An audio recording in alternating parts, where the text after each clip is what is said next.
Hey YouTube, welcome back to UniXTCG, and today we are actually going in for another gameplay video for One Piece. For people that like the breakdowns and discussions, I am very sorry that those have been lacking the past week, but I do know that a lot of people have been wanting gameplay, and on top of people wanting gameplay, between the Battle Spirits Saga Road Tour I'm about to go on starting tomorrow, as well as the launch event for Vegas coming up, and then I will also be streaming my regional run for the 19th. So between all these things, I'm just gonna be really pressed for time. So I'm gonna be trying to do my best with what content I can get out. So for everybody that's a fan of the more discussion-based content for both Dragon Ball Super and One Piece, don't worry, I'll be getting back to that. It's just gonna be closer to April than not. So with that being said, I do want to jump into the match. This time it's going to be Kinemon versus Set 2 Zoro. I want to let everybody know that if you are a fan of this channel, you can always, and I mean always, hop in and just let us know how awesome the channel is by liking the video, subscribing to the channel. You can end up hitting the notification button and just joining the Discord, commenting on the video. Any of these things that start a discussion, help the video trend, help the community grow, and we will keep on doing this content. So with that being said, let's hop into the match, and hope you guys enjoy. Alrighty then, well, we're gonna start off. This is one of the games where if I win the die roll, I kind of want him to go first, because it's going to give me a chance to get at some of his cards better. I won't allow him to just like Kiku off the rip. But also I like going first too. It's really rough. But if he goes second, he gets one more card. I get one less card. He gets to have the Kiku. So even though I like going first, I think in this case I will make Kinemon go first if I win the die roll. But I'm okay with my hand. I think it's pretty set up. And generally what I want to see is just the search that's going to allow me to build a board while stacking up my hand still for a continued follow-up play.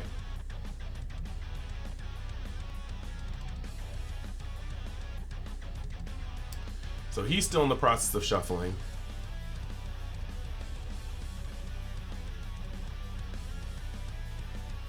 Hopefully he'll get a better hand.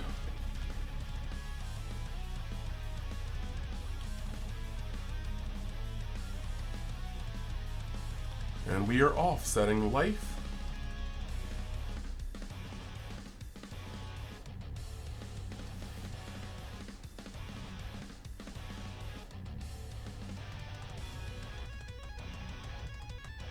I didn't have a second die. He was basically asking me if I had the dice, and that was my bad. So I lost the die roll because I'm going first here. Playing out the Sunny-kun, and he's going to be able to start off probably with just a normal strong Kinemon. Kinemon has a bunch of cards you can start playing. I mean, your best play is probably going into the Okiku, but clearly he didn't have it. You also can start with the Raizo, but he's going off of Momonosuke, taking an Odin. Interesting. So I'm going to assume he didn't have Okiku in that first hand, nor the top 5. Now I'm going to be able to go up. I'm going to immediately swing in to kill the Momonosuke. Not the time for going for damage yet, and this is just that. So we're going to play Robin.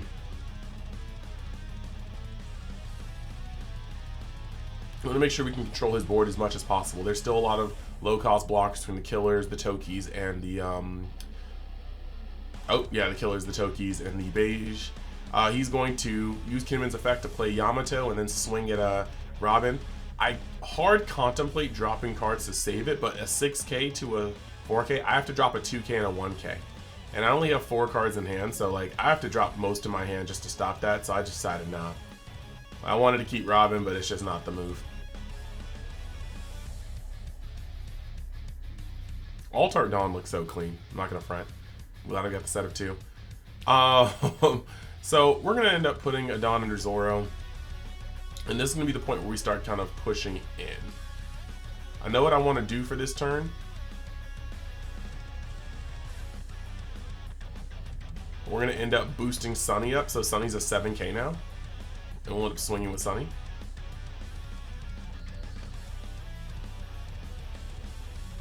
And then we'll swing with another 7k.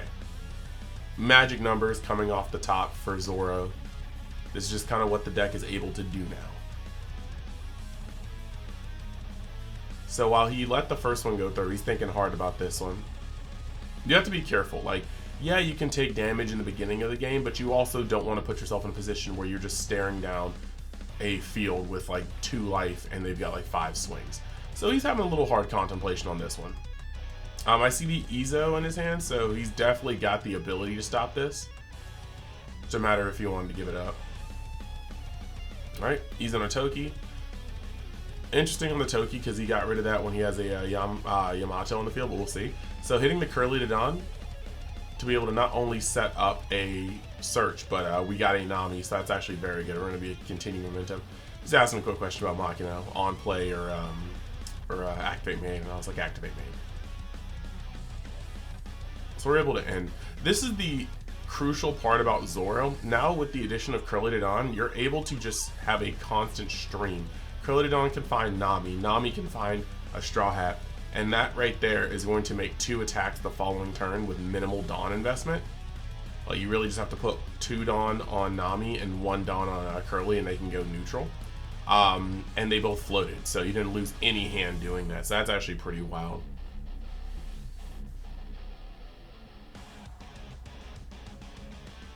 Now he's got to make some decisions. He wants to get the Sunny off the board, and I understand that. That's a valid swinger next turn. And you're not exactly losing out on not giving me health right now. Like, yes, this deck has more searches, but they still all are break evens. The momentum comes in the swinging. So getting rid of my board is very important. He needs to make sure he keeps his life very healthy.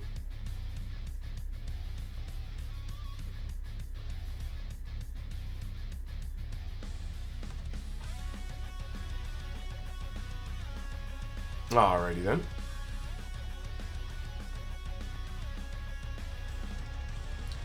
Everything upside down. Ooh, that's mostly Wano. I saw an Okiku, 2 Okikus, and an Odin. Yikers. That was scary for a second. But he's going to stock up. He started seeing how fast the aggression can get out of hand, like with the Machina and whatnot, so he's starting to just really build up his board.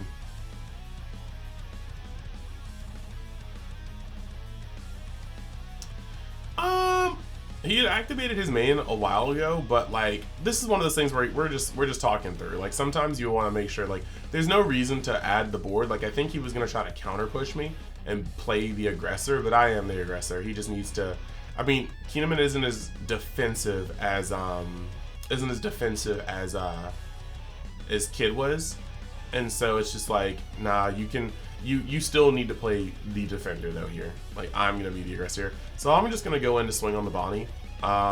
He thinks about it, but then he's like, you know what? Life is not important as this Bonnie right now. Like, I shouldn't be saving this Bonnie or this beige for life. I mean, because he has to fear rushers, but this deck is actually a little lower on rushers. You know, you're mostly just playing the Zoros. So protecting his Bonnie, that's tight. We are going to look for a Straw Hat. Unfortunately, like, I wish I had a Vista here to pop the Bonnie because I really don't want Bonnie doing more damage.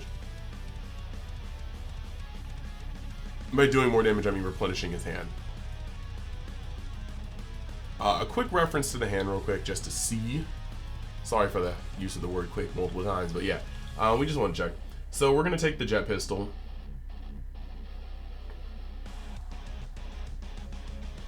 And we're just going to make sure that Yamato isn't there to do its thing. And end the turn with another Nami. I'm getting a Brook.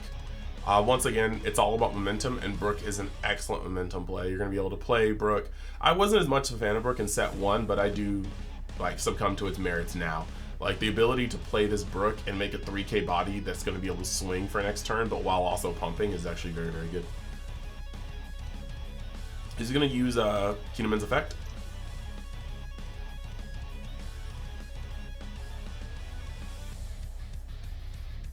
Now activating Bonding to search top. I think there's another beige again.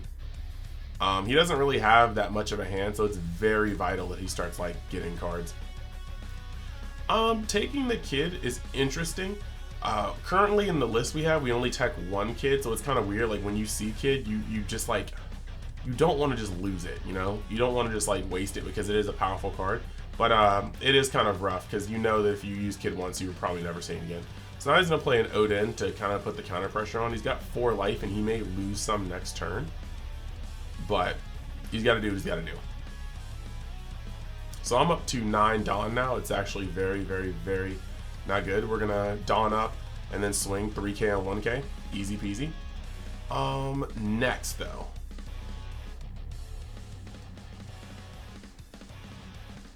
This is a turn that could potentially be a very big push. We just understand that whatever we do this turn is like going to be hurt by Odin. But he also knows that I have the jet pistol. So, well, no, I used a jet pistol on Kiku. But yeah, we're gonna hit the Machina on there, making Nami currently a 6k, and we're gonna swing for 7 again. Odin is a big boy, but we just have to start pushing.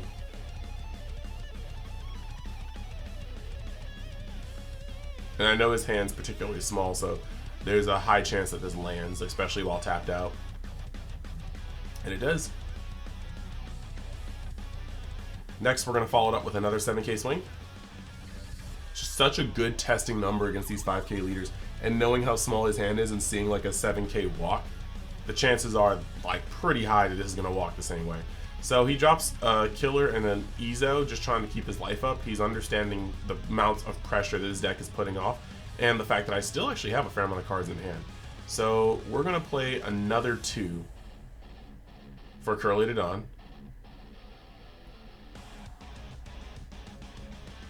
And yeah, this is like, I'm fairly certain I am high rolling right now. Like, I'm not even gonna front. Like, I'm just pretty sure I'm high rolling right now. There's no reason.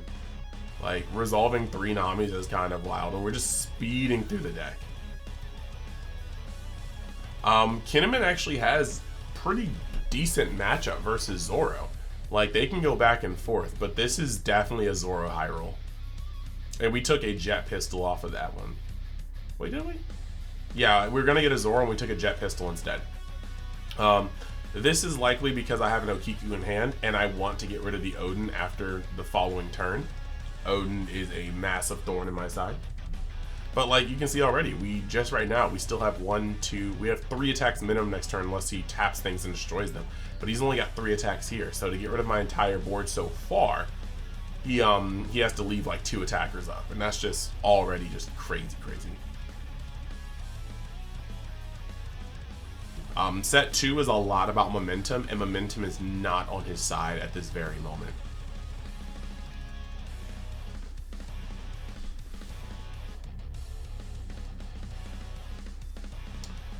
So he's going to pick off one of the Namis.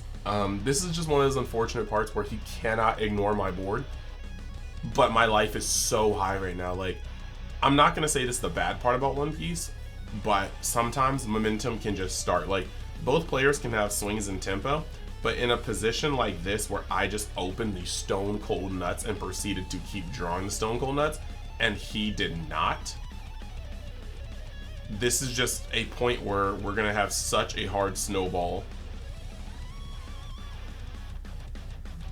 And now he has to think very hard. He's got limited cards, 8-drop kids in hand, but it's going to get ran over fast.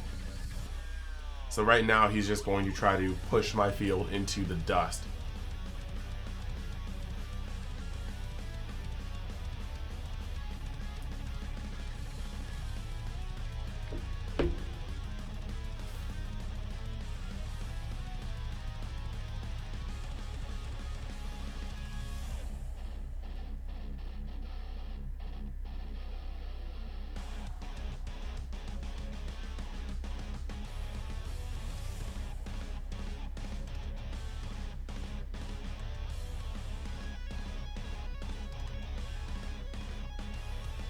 And this is fair.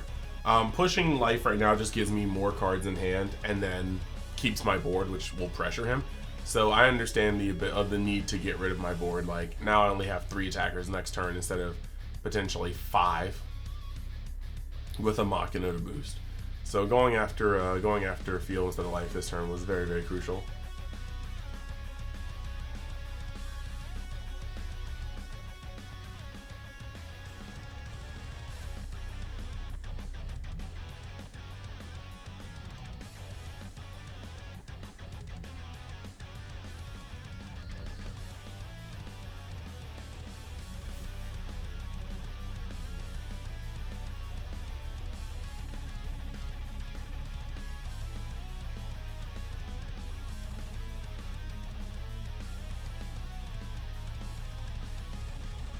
This is a very, very crucial turn because he's trying to stay in the game and he barely has cards.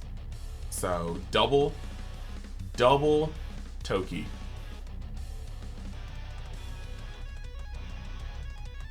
And this is also kind of a rough moment. He's just trying to put a body on board so he can start really clapping back. But this is unfortunately a really rough moment. He saw me take the jet pistol off the second Nami, so at this point he just has to hope that I don't have the Otama, because he hasn't seen me search it. But unfortunately, this is the way the cookie crumbles here. We're gonna Otama the Odin, and then he already knows the jet pistol is coming.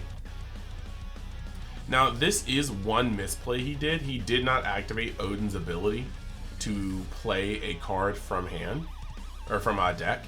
This is why we practice, folks. You don't want to miss triggers like this. It's very, very, very crucial these triggers get off. Now, also at the same time, that being said, this is a very, very bad position for him. We know he has a kid in hand and one more card. So I don't know, I only really have to swing for so much. And he goes to block, and I have to remind him that there's no Odin on board, pretty much crippling this entire play. So he has to take this one. He's got a 8-drop kid, and I think maybe like an 8-drop kid was the only card he had in hand. So now what we're going to do is put Curly up to 6. And he will be able to get out of that going up to 7. And then we'll swing over here for 6, and he has to take that because once again now he's down to 8-drop kid, and we pass.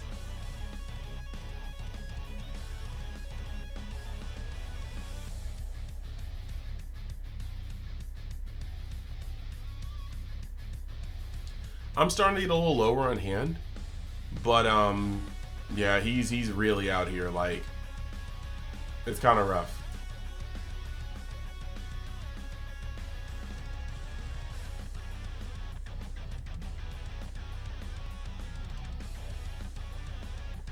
If he establishes another Odin, he has 2 blockers. But if he didn't draw another Kazuki, Odin, or Yamato, then he has no way of turning those Tokis into blockers, and he's actually dead next turn. Currently, he has 2 attacks. He has more if he goes in with the Tokis, and he could. But he also knows that I have 2 things untapped, and I did search a Zoro from earlier, I believe? I have to see. I do believe I searched a Zoro from earlier. So even though I put 1 back for the jet pistol. So right now, he knows that I have at least 1, 2, 3 valid attacks, a 4th one if I can pump Okiku.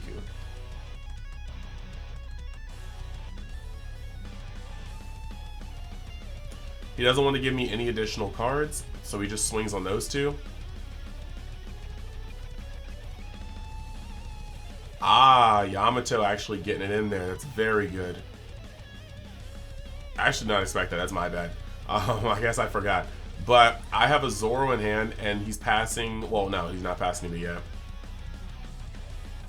He's going to play a Bonnie. He wants to be able to search for hopefully another blocker.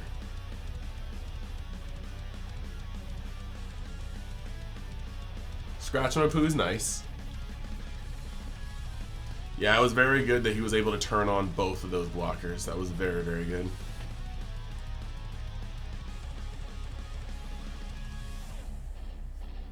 And yes, if he had remembered the trigger, he could have had a Raizo out to get another draw. That would have been very crucial. And Raizo could have killed Brook even. So yes, let it be known that these are very, very, very crucial things. So he's going to replace the Bonnie with a Momonosuke because you want to keep the Yamato because it makes your blockers, and you want to keep the X straight because it's a body next turn, and he needs to be very, very, very much so on the offensive next turn. Like, I don't think he has the ability to OTK me. There's just not a way the green can do that. But he needs to be able to try to keep his ability to have a hand up. Unfortunately, was not able to find another Izo, but I think he's used like Izo like 3 times. I say Izo and Izo. I think he's used Izo like 3 times. So now he switches it over to my turn. 3 blockers up.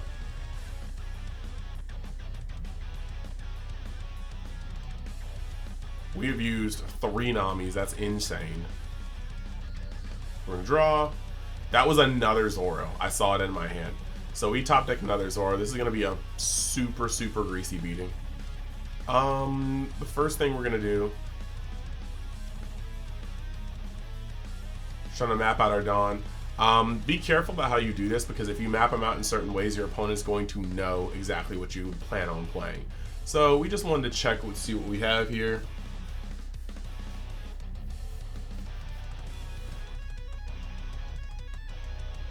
And we know he's gonna have to block, but we also have 5 life, so we're not afraid about anything. So we're gonna swing it on life, and he's gonna block. Like I said, I think his hand's like 2 or 3 cards. He's got Scratch Mana Poo and 8-drop Kid. Yeah. Now we're gonna swing and get Momo out the way. And then this is just unfortunately the way the cookie crumbles. We get to play Zoro and swing in for 6, and he will be able to block that with Scratch Mana Poo. And then afterwards, we go in for Zoro.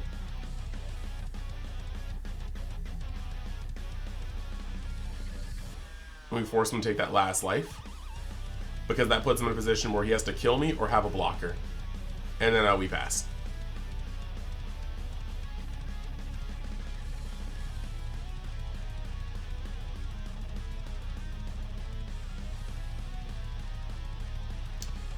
Doing a little math here. The issue here is the moment he didn't draw a blocker, he knows he's lost. Because there's no way to stop me from winning. There's no way to stop me from putting all 15 Dawn on my highest swinger and swinging, and that's pretty much it. So that's the game. Zoro won, and real quick, let's have a brief message from our sponsor. So let's talk about Mystic TCG, your one-stop shop for all your TCG needs. On the site, you can buy or pre-order plenty of sealed product for plenty of games. Just make sure though, if you're pre-ordering, to give it 3 to 4 months in advance to start looking, because sometimes the product is indeed hot, supply and demand, you know. And then if you want to buy singles, go on tcgplayer.com. There's going to be a link in the description where you can buy for the best value. And if you want to sell cards or collections, you can message them on their Facebook site so you can get the best bang for your buck on any type of way you want to buy or sell cards. And then while you're at it, you can use the code UNIXTCG at checkout to get even more of a discount. So hey, what are you waiting for? Check out Mystic TCG today. So there you go. Another game, another word from our sponsor. And yeah, I think next video we will try to get in some light work with Smoker. We've got the deck put together, and we're going to be pretty excited to be able to go into all these things and actually have a good time playing that. At the same time that we will be getting those done, I do want to just kind of let people know some stuff that's on the horizon. If I can ever get these cards back in the deck box, we are going to be able to be playing these. Well, I say playing these, giving these away in April. This will be the April giveaway, so look out for that. The film deck giveaways will be going out pretty soon. We're gonna have to figure out a perfect day to do that because we are swamped over here. And like last time, I do want to give a special shout out to the people that made this possible. First and foremost, we are going to give a shout out to Bless the Packs, because you definitely, once again, help make this new rig possible. Past that, TCG Players, Chris, well, it's not TCG Players, TCG Metals, that's Chris's company. I always gotta thank him. Past that, sir, what we also have is Dylan, thank you for that. And then of course, the guy who said he needed no credit, the mysterious, elusive, unnamed CG. Thank you guys all for making this rig possible. Thank you guys for watching the content, and I will see you guys in the next video. So, peace.